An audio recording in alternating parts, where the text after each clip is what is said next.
రోజు తీసుకున్న నిర్ణయం సరైందో తప్పో, న్యాయమో అన్యాయమో ఆలోచించే కొద్దీ అలజడిగా ఉంది.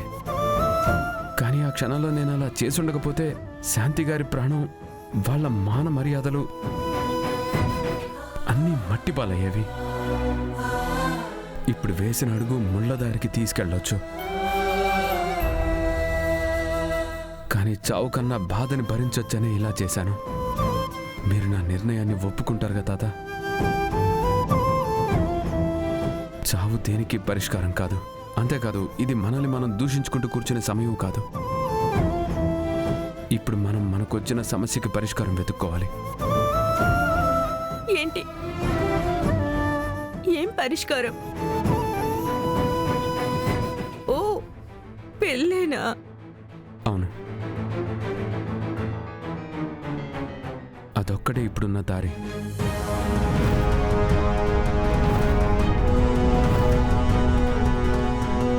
కానీ అందరూ అనుకునేలాంటి పెళ్లి కాదు ఇది. అంటే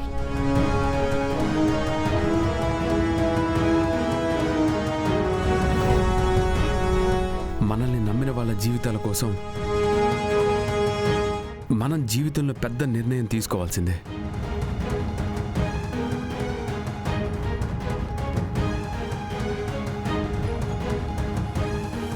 వాళ్ళందరికీ ఇప్పుడు మీ మెడలో తాళి ఉండడం ముఖ్యం, అంతే.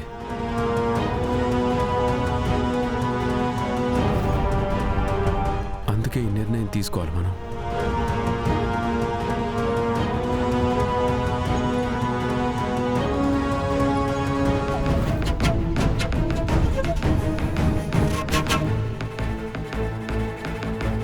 ఇక్కడ నుండి బయటికి వెళ్ళేటప్పుడు ఇది మీ మెడలో ఉండాలి.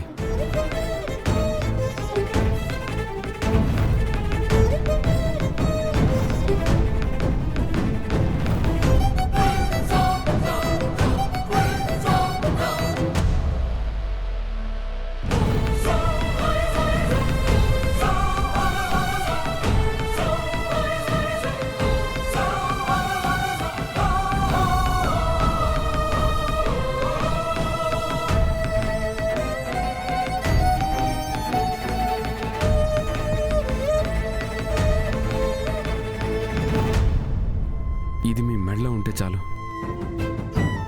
ఎవరు కట్టారు, ఎలా కట్టారు, ఈ ప్రశ్నలు ఎవరు అడగరు. మనము చెప్పక్కర్లేదు. మీ చేతులతో ఇది మీరే కట్టుకోండి. ఇలా ఓ అబద్ధాన్ని మనం సృష్టించినా దీనివల్ల మంచే జరుగుతుంది. మీ మనసుకు నేను అనేది సరైందనిపిస్తే ఇది కట్టుకోండి. మీకు నాకు తప్ప ఈ విషయం ఎవరికీ తెలీదు. అది తెలియక్కర్లేదు కూడా. సరైన సమయం వచ్చినప్పుడు తెలుస్తుంది.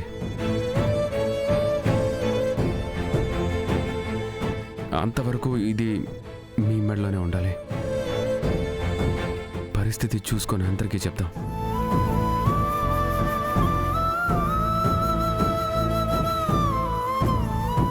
నేను మీకు దూరంగానే ఉంటాను నిత్య. అతి త్వరలో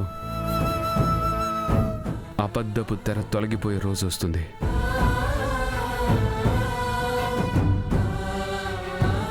అంతవరకు ఈ సత్యం మన ఇద్దరి మధ్య మాత్రమే ఉండాలి.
తుఫానుని తప్పించుకోవడానికి ఇలా చేశాను. కానీ ఇక నిత్య నేను వెళ్తున్న దారి, ఇందులో మరో కష్టం ఎదురుగా ఉంది. నిత్య గర్భంలో దాగి ఉన్న నిజం ఎవ్వరికీ తెలియదు తాత. తల్లి గర్భంలో ఉన్న బిడ్డ, గర్భగుడిలో ఉన్న దేవుడు ఇద్దరు ఒకటేనని మీరే నాకు నేర్పించారు. ఇన్నేళ్ళు డాక్టర్గా ప్రతి కాన్పును దైవ కార్యంలాగే చూశాను. ఇప్పుడు నిత్య బిడ్డను కాపాడడం నా బాధ్యతగానే తీసుకుంటాను తాత. నా నిర్ణయం సరైందేనా? మీ ఆశీర్వాదం ఉంటుంది కదా?